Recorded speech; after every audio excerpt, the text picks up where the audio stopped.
Atypical Artists and Lillian Holman present Greenhouse. Letter 5. Let's just exchange letters for now. Dear A, I'm a bit overwhelmed, so I hope you forgive the mixed emotions in this letter. I would insult both my parents' memories if I did not first thank you for the cinnamon buns. I'm impressed you guessed the bakery before I could even write back, and when I did get around to eating them, they were delicious as ever. I therefore feel a bit bad about this, but I have to ask you not to do it again. It wasn't your fault, but surprises, even small ones, leave me super uncomfortable. I know we made eye contact, so I feel even worse, but I really wasn't ready to come to the door. I wasn't dressed for visitors, and I really don't like anybody seeing me without my hair and my makeup ready.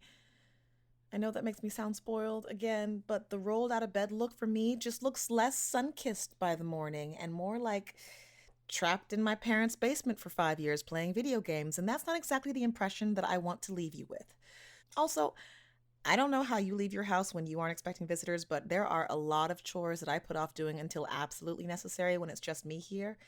Having other people witness the house and me in that condition makes me feel awful, and it's a feeling that I have trouble shaking. Also, I really hate getting gifts that I can't reciprocate, and I don't know what I could send you in return for the cinnamon buns. I've been spending all day thinking about that, and Sunday is the day I usually devote to watching only what I want to watch and not thinking at all. So thank you again, really, but please, just let's exchange letters for now. Now that I have fully scolded you for doing a good deed, I'll try and at least answer some of your questions. As for extended family, I have 2 aunts on my mother's side, and they each have 2 kids, so I have 4 cousins total. Yay, math. They were in town for the funeral and stopped by the house with food. My cousin Jack's boyfriend is a cook, so it was an exceptional casserole, and he didn't lord it over me like it sounds like your cousin does you. Speaking of, if it makes you feel any better, I've messed up my fair share of pies.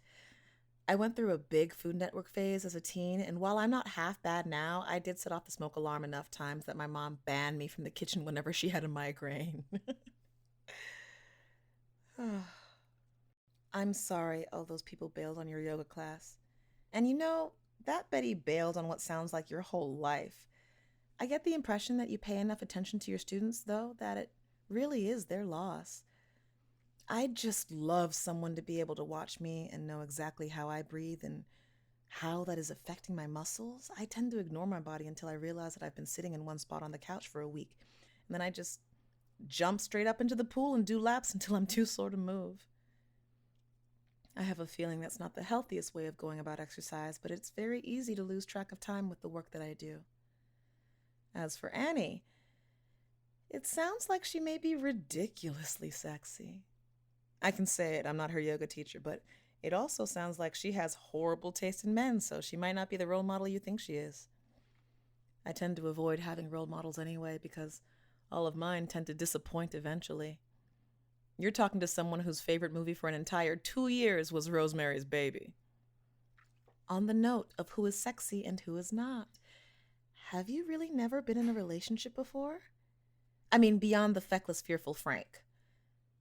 Seriously, I'm not judging, but I am quite serious. Was Betty just a friend? Or do you not want to talk about it? I don't have too many notches on my bed, but I did have a few girlfriends in college and when I lived in New York after. Honestly, they brought more pain than joy, so you're not missing out. Life is so much easier when you aren't dealing with someone else's drama. Kind of like role models. You just can't know enough about a person before committing, and that sets you up for a lot of disappointment. Imagine dating a girl for 3 months, falling head over heels, getting ready to say I love you, only to have her drunkenly confess that she ran over her neighbor's cat the summer before, and instead of telling them, she threw it in a dumpster. I, being a normal human, burst into tears at the horror of it all, but she ended up being the one to dump me. Seriously, for all of the cute Princess Bride flirtations out there, there are way more cats in dumpsters. Trust me. I'm sorry. I'm being grumpy today and I don't really know how to turn it off. I I really was just shocked by the buns, and I don't do shock well even if it was a nice shock.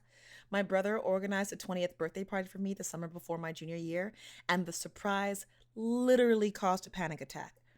I legitimately thought I was dying and had to spend half the party in my room getting control back, which, of course, my eventual cat killing girlfriend conveniently ignored. By the time I came out again, half the people had left, and what followed was the most depressing rendition of Happy Birthday I have ever heard. Don't worry, though. You didn't cause another panic attack. I just got flashbacks to the first one, which is never very pleasant. It sounds like you may understand the drawbacks of being surrounded by well-meaning but overwhelming people, though. This is why I have routinely avoided customer service jobs my whole life, and I'm so sorry you got stuck with one when you just wanted to hang out with greenery. But from what my dad said about you, I think you're better at it than you think, and I always thought the arrangements he brought back were exceptionally pretty. I haven't heard of Left Hand of Darkness, but I Googled it, and it actually looks compelling.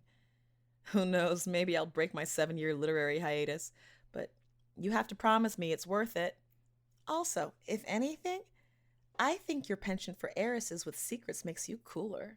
You should check out Hitchcock's Rebecca or Preminger's Laura. The first is based on a book, so that should make it more appealing. And everybody in both films are charming and have so many secrets. Also, neither is set in France, so see? There, I was able to come up with recommendations. You're welcome. Also, no pressure, but if you haven't found a film where you're satisfied with the character development in 2 hours, then you aren't watching the right films. I'll try to end this now before I think of something else depressing to impart to you. I hope the rest of your Sunday was nice and that your week is full of Jasons and Annies and not Franks and me's. Sincerely, Rose. P.S.